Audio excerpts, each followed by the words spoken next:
morning, everyone. By any objective standard, the violence, chaos, and anarchy in Portland is unacceptable. Yet Democrats continue to put politics above peace while this president seeks to restore law and order. Governor Kate Brown, a Democrat governor of Oregon, said that the president should, quote, stop playing politics, called law enforcement officers secret police, and likened it to, quote, a dictatorship. The governor also called on the president to get his officers off the streets. Democrat Mayor of Portland, Todd Wheeler, said the president is trying to look strong for his base, while you had Democrats on the Hill, Nancy Pelosi, calling these officers stormtroopers, and Jim Clyburn calling them the Gestapo. This rhetoric is unhelpful and gives the violence we have seen a pass. But President Trump will not give the violence a pass.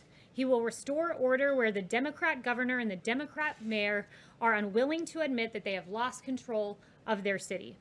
The well-organized mob in Portland has become increasingly aggressive, especially against law enforcement officers. Individuals have thrown bricks, chunks of concrete, glass bottles, feces, balloons filled with paint, pig's feet, slingshots to hurl ball bearings, and batteries at federal agents and the courthouse.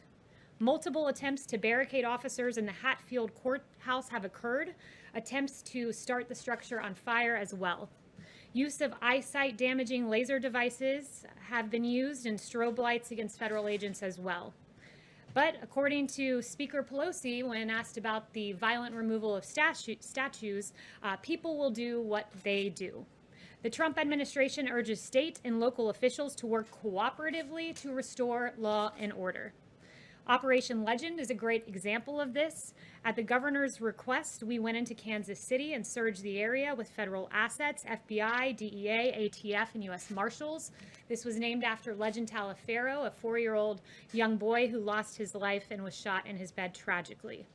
This has been a successful operation that has been waged in his name, including the arrest of wanted fugitives.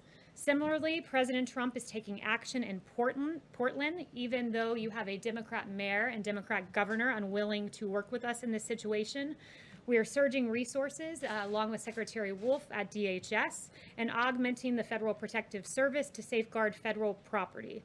The bottom line is that this president stands with law and order, which leads to peace, and we will not allow Portland to become the new CHOP like what we saw in Seattle. And with that, I'll take questions. John. Kelly, 2 questions on Portland. One, the case of Navy veteran Christopher David, who went down because he said he wanted to talk to the law enforcement officers and ask them about the oath of office that they took. He was, as people saw on videotape, he was beaten with a baton. He had pepper spray sprayed in his face. He now has 2 broken bones in his hand.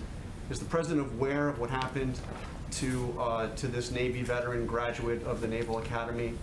And does he condone that kind of action by these law enforcement officers? Yeah, I'm aware of the details of that situation. Haven't heard the audio of the video, though I've seen it, and I'd refer you to DHS about the extenuating details. We always encourage the appropriate use of force, and we also encourage those in the area to remain peaceful towards our law enforcement officers. And my second question is, where in the Constitution does the president derive the authority to send federal law enforcement officers to the streets of American cities against the will of the elected officials in those cities?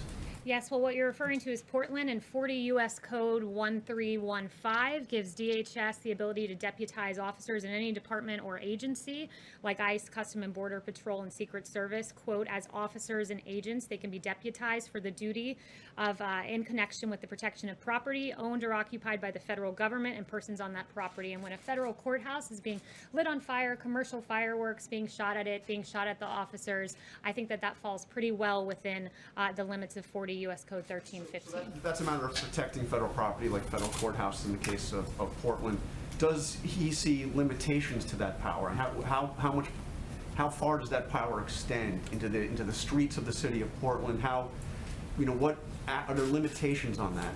So under that authority to protect a federal property. Under the law, we believe that agents can conduct investigations of crimes committed against federal property or federal officers. And in the case where you have someone shooting off a commercial-grade firework and then running across the street, we don't believe that that extends past our jurisdiction. Yes. Haley, thank you. Yesterday, the president tweeted out an image of himself wearing a mask. He said that wearing a mask is an act of patriotism. No one is more patriotic than him. Then just hours later, he was spotted at the Trump Hotel not wearing a mask. Why did it take him so long, first of all, to be seen wearing a mask in public? And why the mixed messaging on this critical health issue that his own top health officials have said is critical to fighting this pandemic? The president's always been consistent on this, that masks, according to the CDC, are recommended but not required. He has said that he would wear one in the case he couldn't appropriately socially distance, and he wore one and put up the picture on Twitter, as you saw. Do you think that it's important to lead by example on this issue? Well, the president has led. He's been consistent, even going back to March 31st, when he said, then my feeling is if people want to do it, there's certainly no harm to it. But he hasn't done it, Kelly. He hasn't worn a mask. And so it's sending, is it not mixed signals? The president wore a mask in May. The president wore a mask at Walter Reed out of an abundance of caution. But as I've made clear from this podium, the president is the most tested man in America. He's tested more than anyone, multiple times a day. And we believe that he's acting appropriately. Let me ask you about the federal stimulus, if I might. Negotiations are ongoing. Why is the White House blocking Republicans' request for more funding for testing and contact tracing? Senator Roy Blunt saying it just doesn't make sense. I think that's just wrong. So no one is blocking any money from testing. One of the things I would add is that this is an ongoing negotiation. We're just in the early days of that. Currently in federal coffers, we have $10 billion, that's with a B, unspent, that is allocated for testing. And we want to ensure that in phase 4, there is money that is targeted for testing in the way that makes most sense. Republicans say they need that money. Is the president willing to come to the table? We're willing to put in money for targeted testing that makes sense, not just dumping money into a pot that already contains $10 billion. Kelly, there's very little support in Congress for a payroll tax cut, but the president keeps pushing for it. Why is that so important to him? How does a payroll tax cut help the 25 million Americans out of work when they're not getting a paycheck?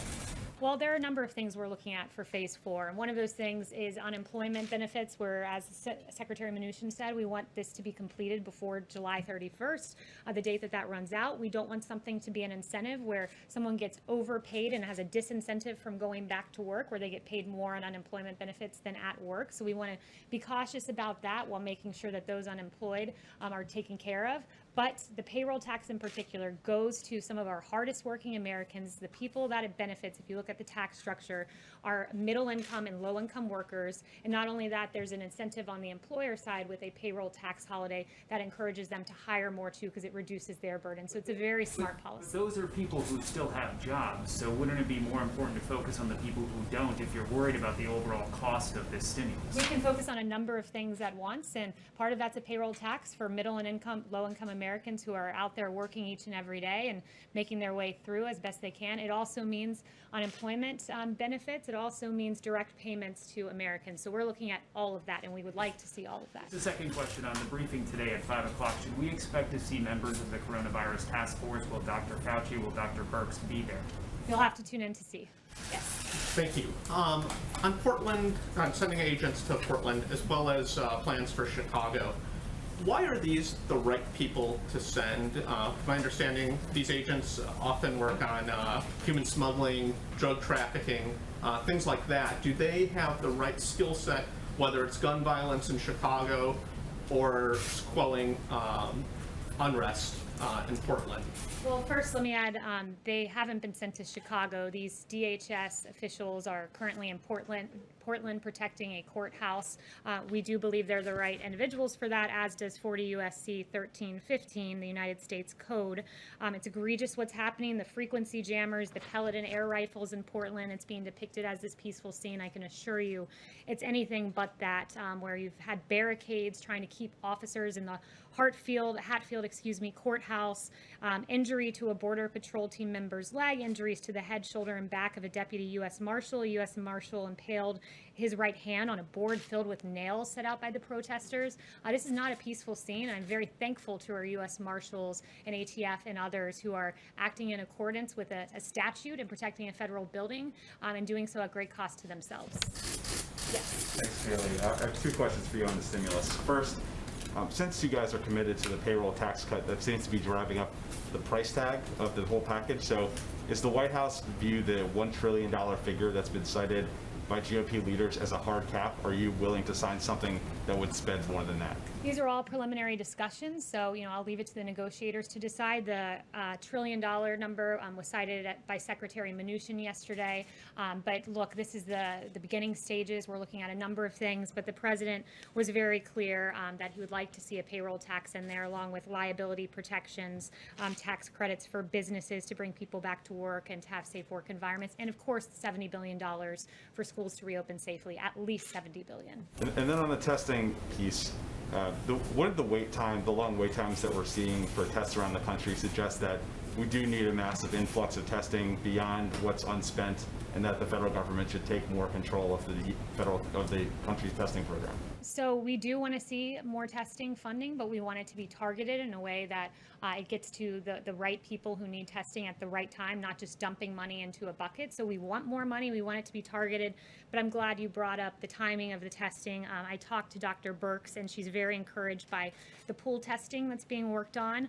You can run 4 to 5 times as many tests in the same period of time by decreasing turnaround times at a minimum of 2/3. So if you took 3 days to get a test result, it goes down to less than 1. If it took 6 days, it goes down to less than 2, and it's more labor intensive. So they would need to hire additional personnel, but CMS is funding the test at about 4 times the actual test cost to ensure technicians and PPE requirements can be met. So we are seeing encouraging signs on that front. Yes. Thank you, Kaylee. Just going back to the Portland situation, what is sort of the policy justification for federal officers not identifying their agency and their arrest authority when they take a protester into custody? So I've been told by DHS that there is insignia indicating that they're law enforcement. They, in the case you're referencing, did identify themselves to the individual being obtained, but that they don't identify themselves to crowds because it would put them at great risk. And I think you can see that, as I noted, when they're sticking their hands into boards left out by some of the rioters. Yes. Hey, Kelly. On June 16th, a little more than a month ago, the White House, via the Vice President, published an op-ed in the Wall Street Journal. The op-ed said that the media has tried to scare the American people about the coronavirus. It talked about low positivity rates and declining case numbers in half of the states. There have been 25,000 additional deaths since that was published. Does the White House still stand by that op-ed? And then just more generally, what happened here at the White House and the administration in the last month when the message was that this was a problem that was on the mend and being addressed, until now with the exploding cases we've seen and 141,000 deaths? Look, the White House has always been very clear-eyed that as we reopen, we would see embers and in some cases fires. We've been very aggressive in addressing that, sent out 19 teams to go to emerging hotspots. Dr. Birx has been to 9 states.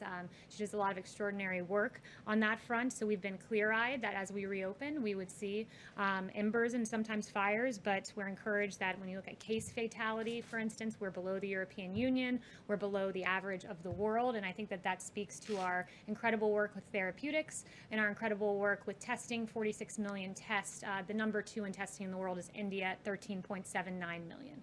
Do you still see the main problem, as the op-ed pointed out, as the media trying to scare the American people over coronavirus?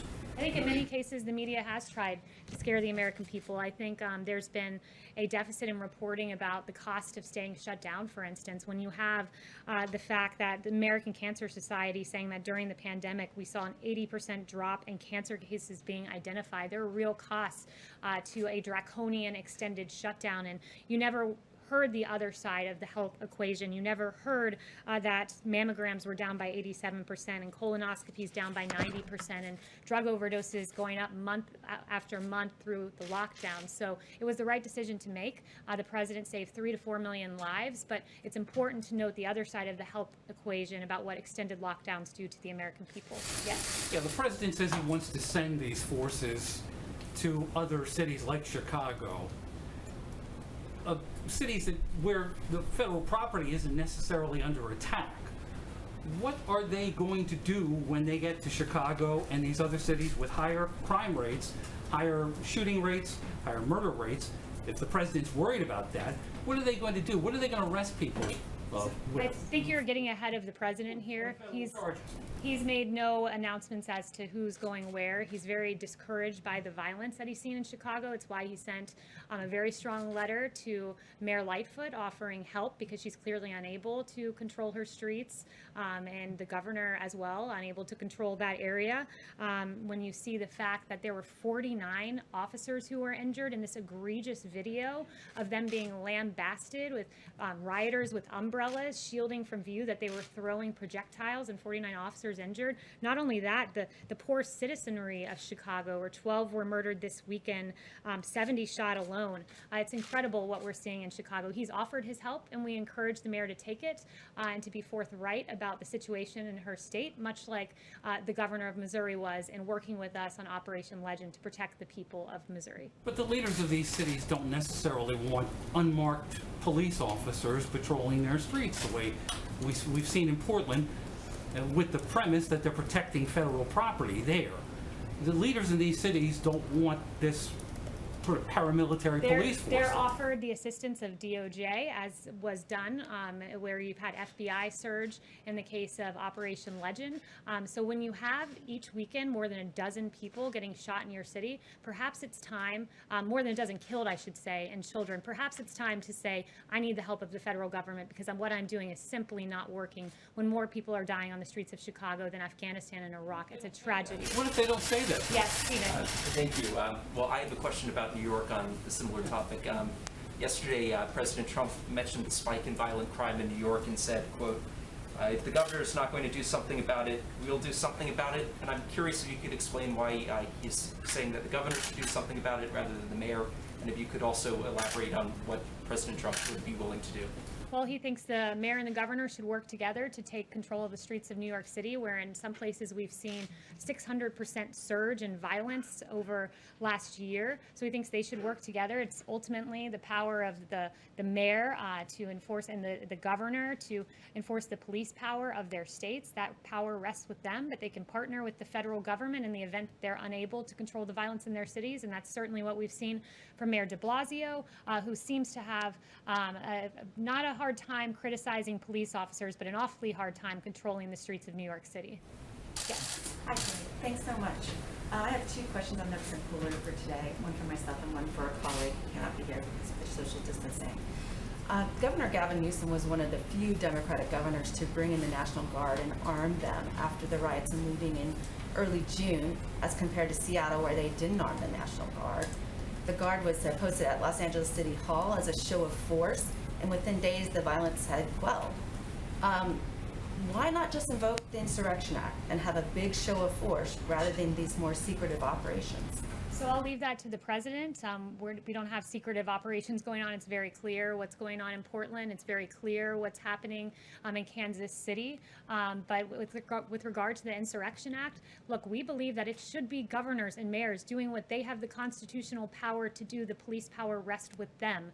So it's up to this president whether he ever decides to invoke that. But governors and mayors really need to step it up, particularly in Democrat cities where Democrat streets are out of control. And then the one for my colleague, John Gizzi at Newsmax is asking, what are the president's thoughts on John Kasich supporting Joe Biden in his plans to appear at the convention? What was that? I didn't hear the last. John Kasich is supporting Joe Biden, and he plans to attend the convention and support the Democratic convention. So that would be a question for the campaign, but this president's quite proud of his record in the Republican Party and quite proud to have the support of 96% of the party, more than any predecessor in the history of the Republican Party. Yes. Thanks, Kaylee. You said earlier that the president was tested multiple times a day. We knew he was tested daily, but can you elaborate on that? How many times a day is he tested? He's tested often. I'm not going to read out exactly how many times he's tested a day, but sometimes it is more than one time a day. Yes. Yesterday, the president said that when he was previously doing briefings, we had a lot of people watching, record numbers watching the history of cable television. And I was wondering if ratings are factoring into his decision to restart the briefing, and if he is the best person to get accurate information about the virus out to the public, given previous statements at briefings like his speculation that disinfectants inside the human body could work as a treatment, which medical experts say is not the case, and claims that the virus will just disappear. Well, the president is the right person to give information to the American people. He was elected by the American people. He's been a leader on this. The fact that we've outproduced on ventilators, so much so that we have an extraordinary number in our stockpile, and we're giving ventilators out to the rest of the world, that we lead the world in testing, 46 million tests, more than that at this point. The fact that he's broken down bureaucracy to get a vaccine into phase 3 clinical trial, that because of him we have remdesivir and convalescent plasma and dexamethasone and other therapeutics. He's the right person to give the information to the American people, and boy, does he get the information to a lot of the American people during his briefings, as noted by the ratings, as he himself pointed out. Yes. The U.S. Trade Representative is planning additional tariffs against Europe in the old dispute about aerospace subsidies. Is the president committed to impose additional sanctions, considering that Europe would answer with additional sanctions, tariffs as well? So since that's pre-decisional, I won't get ahead on any administration announcements on that front. Yes. Kayla, I have a couple of questions. The first one is, the president in the last few hours tweeted about the concerns about mail-in voting. So he's obviously concerned about the integrity of the U.S. election and certainly internal sabotage. But why are we not hearing from the president about the fears about external sabotage? For example, coming out of the UK today, there's a parliamentary committee report that says that Russia influenced the Scottish referendum. There are questions about Brexit. But we've really not heard the president put the Kremlin on notice with respect to the U.S. election. Will we hear from him today on that? The president's put the world on notice that our election systems must be secure. This is under this president in 2018. He articulated the first full cyber strategy for the United States since 2003. In 2019, he extended the National Emergency Declaration on Foreign Election Interference. He routinely engages with Congress on election security, participating in at least 26 elections security-specific hearings.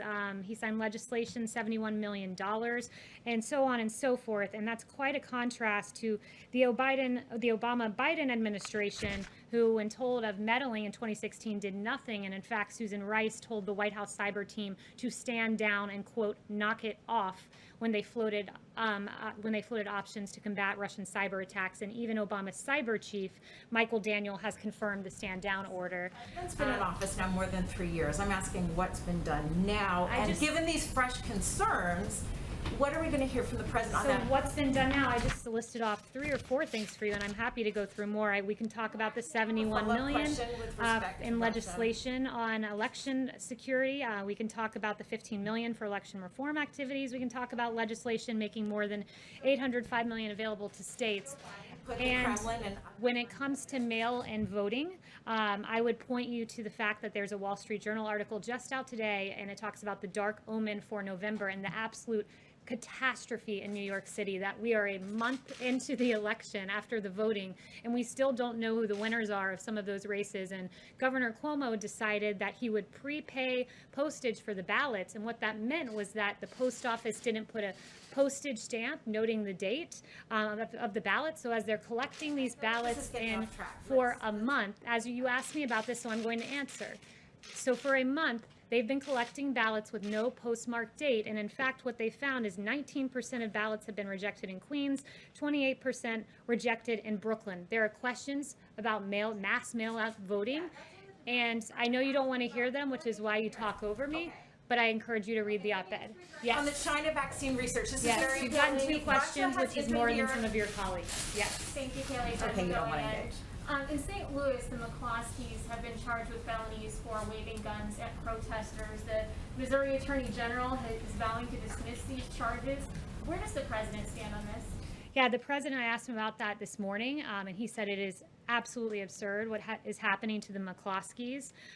He noted that this is an extreme abuse of power by the prosecutor, and noteworthy that the prosecutor, there have been many cases brought to her attention of violent rioters that she's failed to charge, but instead she's charging the individuals who are defending themselves from violent protesters. You have 300 to 500 protesters who stormed the gates, tore down the gates, and trespassed on their property, and you have Patricia McCloskey, who said that They were telling her they were going to kill them, these protesters. At the moment they were waving their guns to protect themselves. They were going to come in here, she said. They were going to burn down the house. They were going to be living in our house after I was dead. And they were pointing to different rooms of the house saying, that's going to be my bedroom, that's going to be my living room, and I'm going to be taking a shower in that room. So they were completely within their right, and it's an egregious abuse of power on the part of the McCloskeys. Turning to a different note, I just wanted to highlight some great work being done by senior advisor Ivanka Trump. There are nearly 40 million boxes that have been put together by the Farmers to Family Food Box Program, a great partnership to help families in need in this country. And yesterday you had Ivanka Trump visiting the DC Dream Center and personally distributing a number of food boxes. The distribution resulted in 1,000 boxes delivered to the DC community. And we thank Ivanka for the great work that she has done there. And finally, I just wanted to note something on COVID. Dr. Birx is an extraordinary doctor who served this country, dedicated her time to serving our country as an Army colonel. She served as an ambassador to PEPFAR, where she spent her life fighting AIDS and HIV abroad. And it is appalling, the attack that I saw on her in the New York Times based on no facts. And Dr. Birx, for weeks, has been sending out this data to governors, 400 pages of data to our governors, so that they have the best information to make the best decisions for their people in their respective states. I've not seen anyone poring over data the way Dr. Birx has, and the attack on her was frankly appalling and egregious, and the New York Times should be very ashamed of themselves.